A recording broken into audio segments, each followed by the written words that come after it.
Capítulo 4. La Revolución Neolítica. Los Homo sapiens sapiens que habitaban las cuencas del Tigris y el Éufrates y las riberas mediterráneas de Siria, Líbano y Palestina vivían felizmente de la caza y la recolección. De pronto, hace unos 10.000 años, los cambios climáticos alteraron profundamente el ecosistema de su zona. Y los dejaron tan desprovistos de recursos que no tuvieron más remedio que inventar la agricultura y la ganadería para no morirse de hambre. Lógicamente, echaron mano de las especies autóctonas que se dejaron cultivar o domesticar, es decir, la escanda, una humilde variedad de trigo, la cebada, la oveja y la cabra. Con el tiempo, estas especies propias de aquella zona fueron adoptadas en todo el mundo, y todavía seguimos viviendo principalmente de ellas. La revolución neolítica aparejó también grandes innovaciones técnicas. A los instrumentos de hueso, hasta y piedra se incorporaron los de barro con la aparición de la cerámica, muy tosca, sin torno. En la península ibérica, la técnica del cultivo y la domesticación se divulgó entre los años 5000 y 3000. Aproximadamente, aunque en Levante hay vestigios de cultivos desde el 7000. Se domesticaron el perro, el cerdo, la oveja, la cabra y, acaso, el caballo. Se dejaron cultivar la cebada, el trigo, la esprilla, la escanda e incluso el olivo. Unos diminutos huesos de aceituna de acebuche hallados en la cueva de Nerja, Málaga, parecen testimoniar el interés que despertaba el benéfico olivo. El neolítico comportó un importante cambio de mentalidad. El campesino tiene que establecerse permanentemente en la vecindad del campo de cultivo para cuidarlo. Tiene que ser previsor y reservar parte de la cosecha del año para que sirva de simiente al siguiente. Con ello nació también el sentido de la propiedad de la tierra y el sentimiento de pertenencia a ella. Ya se ven asomar las orejas del nacionalismo y la guerra. A la economía de subsistencia, propia de los cazadores-recolectores, sucedió otra de producción, lo que acarreó la necesidad de dividir el trabajo. Nació también el germen de la ciudad en aquellos poblados permanentes, a cuyos cementerios los arqueólogos denominan necrópolis. Para que no los tomen por saqueadores de tumbas. Al ciudadano se le complicó la vida, los nómadas se hicieron sedentarios, tuvieron que planear el trabajo. Sembrar en la estación adecuada, segar cuando tocara. Pero, a cambio, si la cosecha o el rebaño no se torcían, no pasaban hambre en invierno. Incluso se produjeron excedentes, que, juiciosamente administrados, generaron plusvalía. Y donde hay plusvalía, hay pobres y ricos, hay poder político, hay contribuyentes y hay recaudadores, hay intereses supranacionales y hay líos. No parece casual que la hoz se inventara en este tiempo. Era de madera, con el filo de lascas de pedernal afiladas. El martillo se había inventado en la etapa anterior, pero los arqueólogos, siempre tan finos, lo llaman percutor. Los metales. Durante decenas de miles de años, la humanidad se las había ingeniado para subsistir sin otro utensilio que unos toscos instrumentos de piedra o hueso. Los hombres primitivos entendían de piedras un rato largo. Había algunas variedades que se habían ganado la consideración de preciosas por su rareza, por sus bellos colores o por sus hermosas texturas. Por ejemplo, el oro, una piedra inalterable y maleable, que aparecía en forma de pepitas en las arenas de los ríos, brillante como si llevara dentro al mismo sol. O la plata nativa, que aparecía en brillantes filones en Río Tinto y Almería. O la azurita, de intenso azul, o la bellísima malaquita, verde brillante, con la que se fabricaban cuentas de collar y polvo cosmético. Los filones de malaquita aparecían a menudo en los crestones de cuarzo o cuarcita. Y había que arrancarlos con ayuda de pesados martillos de granito. Hace unos 5000 años, los mineros descubrieron que la malaquita arrojada a una hoguera se transformaba en una especie de pasta brillante que, al enfriarse, resultaba ser un nuevo y desconocido elemento, con el que se podían fabricar adornos y objetos más afilados y resistentes que los de piedra o hueso. Se había descubierto la metalurgia del cobre. La humanidad entraba en una nueva era, la de los metales. Enseguida surgieron los herreros, una especie de brujos que sabían extraer metales, fundirlos y fabricar objetos. No obstante, la revolución técnica y su repercusión en los sistemas de producción se hizo esperar. Porque el metal era escaso y lo usaban para fabricar pequeños adornos en lugar de herramientas útiles. Solamente cuando progresó la minería y aumentaron las reservas metalíferas se abarató lo suficiente como para que compensara emplearlo en cuchillos, azadas y otras herramientas que se revelaron, huelga decirlo, infinitamente superiores a las de piedra. El cobre comenzó a fabricarse en España a principios del tercer milenio. Un milenio después vendría el bronce y, finalmente, el hierro. La mina prehistórica española mejor conocida es la de Can Tintoré, en Gavà, Barcelona, que fue explotada durante el tercer milenio. En su compleja red de galerías y pozos se han encontrado picos, mazas y cinceles de piedra. No era una mina de metales, sino de piedras consideradas preciosas. Principalmente variscita, de color verde muy intenso, y lidita, un cuarzo oscuro. Se usaban para fabricar cuentas de collar, con las que a menudo enterraban a los muertos. Durante la llamada Edad del Cobre, la agricultura progresó considerablemente. Además de cereales, se cultivaron la vid y el trigo, lo que ya prefigura la sanísima dieta tradicional ibérica. A la que cabe añadir, naturalmente, el españolísimo cerdo, tan rico en colesterol. El animal era, lógicamente, criado con bellota, pues la encina señoreaba entonces el paisaje patrio. Y los recios iberos también panificaban la harina de bellota. Además, se cultivaban el lino y otras plantas textiles. El descubrimiento de pesas de telar prueba que ya existían los tejidos. La población creció en aldeas al aire libre, emplazadas a las orillas de los ríos, en los ubérrimos valles y también en torno a los yacimientos de cobre. Los poblados fortificados más antiguos de Europa están en Los Millares, Almería, y Vila Nova de São Pedro, Portugal, guardados por complejas murallas. La guerra es una presencia constante porque el cobre no solo sirve para fabricar agujas, cuchillos, brazaletes y utensilios, sino también armas mortíferas. Los megalitos.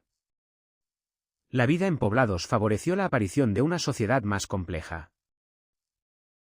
Algunos individuos, más despabilados que otros, consiguieron hacerse con los excedentes de producción y se erigieron en régulos o jefes.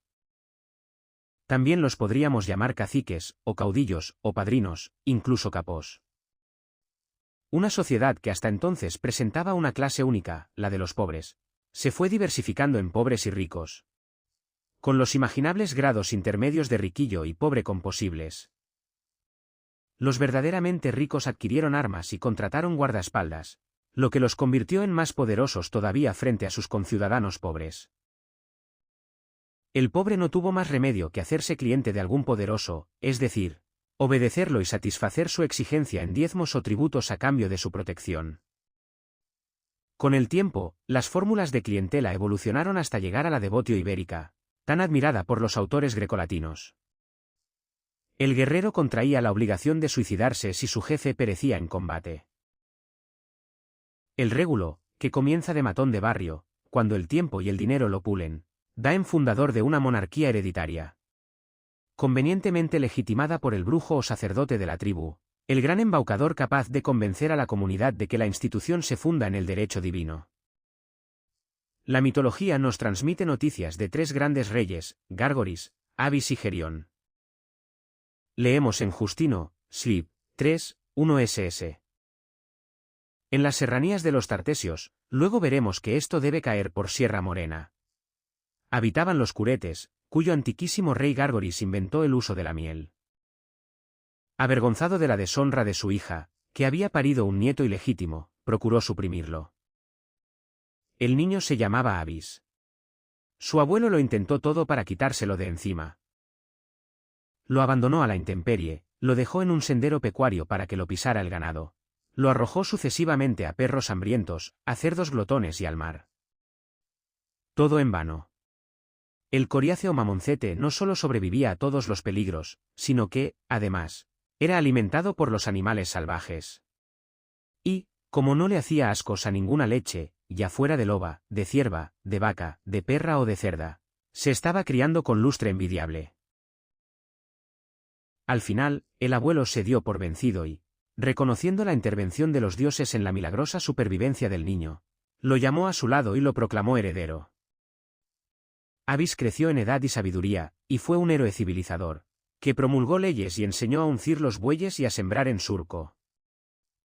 Por cierto, el mito del abandono, de la crianza por fieras y de la sabiduría del gobernante se repite en otros grandes fundadores de la antigüedad, Rómulo y Remo, Ciro y Moisés. Veamos ahora la historia de Gerión. Según los textos antiguos, este rey extendía sus dominios en la otra parte de Hispania, formada por islas, es decir, el litoral gaditano y las marismas del Guadalquivir. Entonces un laberinto de islas, penínsulas y esteros. Gerión había nacido cerca de las fuentes del Guadalquivir, en un abrigo rocoso, lo que parece aludir a uno de los santuarios prehistóricos de Sierra Morena. Quizá al collado de los Jardines, junto a Despeñaperros, como indica Blanco Freijeiro. Era Gerión un gigante de 3 cuerpos. Con aquel físico singular, se podía haber ganado cómodamente la vida en un circo. Pero escogió el sosegado ejercicio de apacentar bueyes en las marismas. Hércules lo mató para robarle el rebaño. Las crecientes diferencias sociales se reflejan en los rituales de enterramiento. Sí, ya entonces había entierros de primera, de segunda y hasta de tercera. Mientras algunos individuos no tenían donde caerse muertos, otros se hacían sepultar en dólmenes megalíticos, de las palabras griegas mega, grande, y litos, piedra, y de la bretona dolmen, mesa. Los dólmenes eran tumbas colectivas, posiblemente municipales o comarcales, más que familiares. Suelen constar de una cámara central precedida de una especie de corredor adintelado, todo ello sepultado bajo un túmulo artificial. De su mera presencia deducen los historiadores la existencia de una autoridad central, el régulo o reyezuelo de la comarca, capaz de allegar el dinero y los obreros que requiere una obra tan costosa e improductiva. El pretexto era religioso, pero, en el fondo, se trataba de demostrar el poderío del constructor y de perpetuar su memoria. Lo mismo que en el caso de las pirámides, el Panteón del Escorial, el Valle de los Caídos, etc.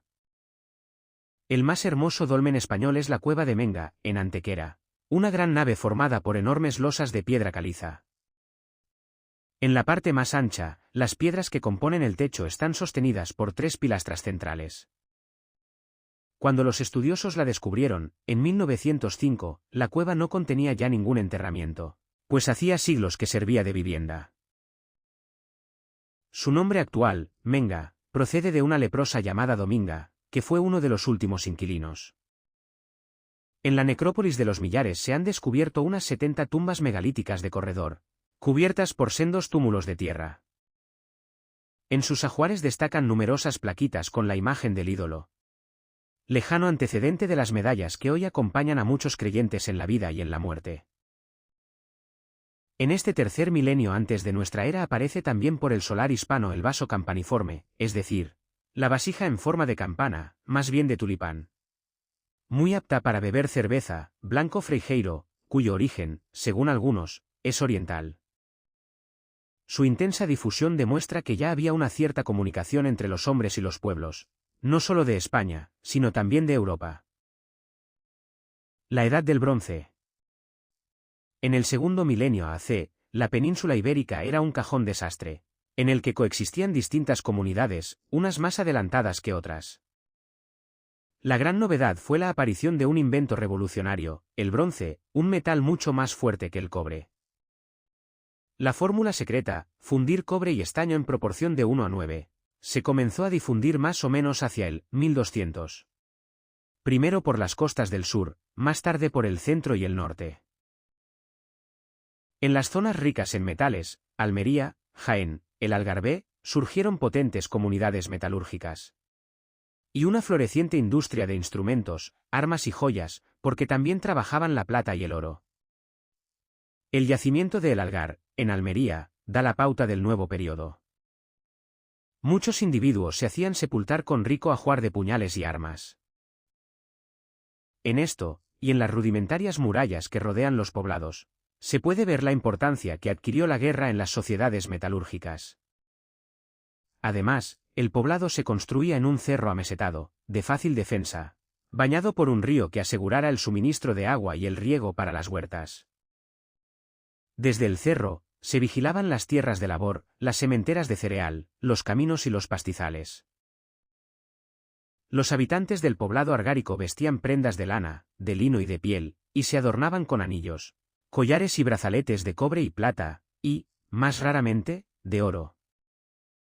Guardaban el grano en recipientes cerámicos y lo trituraban en rudimentarios molinos de piedra a la puerta de sus chozas. Eran hábiles artesanos del metal y el barro. Muchos sucumbían al culto de la apariencia, y si no podían costearse los recipientes metálicos, procuraban imitarlos en cerámica bruñida y lisa, sin adornos. Una moda oriental determinó un cambio sustancial de las costumbres funerarias. Se abandonaron los grandes panteones colectivos del período megalítico por otros individuales, mucho más modestos. En cajitas de piedra, cistas. La cultura argárica irradió en la zona de Levante, entre Murcia y Málaga. Historiadores y arqueólogos señalan hasta una docena de variedades regionales de la cultura del bronce. Galicia y norte de Portugal, sur de Portugal, Castilla la Vieja, Cataluña y Aragón, Levante. ¿Quién sabe si dejándose influir algo por la división política de nuestros pecadores días? Con tanta nacionalidad, diputación y autonomía. En el ranking ibérico, las regiones mineras eran las privilegiadas. Detrás venían las agrícolas, y a continuación, las ganaderas, que vivían del pastoreo de ovejas y cabras. El bronce llegaba a todas, llevado por infatigables buhoneros, que iban de un lado a otro con sus cacharros, por precarios caminos, entre el inmenso encinar. La Edad del Hierro. Hacia el 800 aparece en España el hierro. Un metal nuevo y más fuerte que el bronce. La posesión de armas de hierro, restringida al principio a la casta guerrera, acentuó aún más la diferenciación social. En este tiempo comenzaron a visitar la península gentes de fuera. Por los pasos del Pirineo catalán entraban grupos venidos de Europa. Fenicios y griegos desembarcaban en las costas mediterráneas. Los que accedían por el norte eran indoeuropeos de raza celta, que, según avanzaban por Cataluña, Aragón, Navarra y la Meseta, iban dejando sus características necrópolis o campos de urnas, en las que enterraban las cenizas de sus difuntos. En el Cerro de la Cruz, en Cortes de Navarra, se ha excavado una aldea construida por estas gentes. A diferencia de las chozas circulares, anárquicamente dispuestas, de los poblados y castros indígenas. Los celtas construyen cabañas rectangulares adosadas, con las que forman calles rectas. Las viviendas del poblado del Cerro de la Cruz constan de 3 estancias, vestíbulo, despensa y salón, con el lar para el fuego, donde se cocinaba. Las casas eran de adobe sobre zócalo de piedra, y la techumbre, de ramas y barro, iba inclinada hacia la fachada. Otra gran innovación de los pueblos de los campos de urnas fue, probablemente, el arado tirado por animales. Ya ve el escéptico lector, Europa aporta la urbanización y la mecanización. ¿Qué inventen ellos?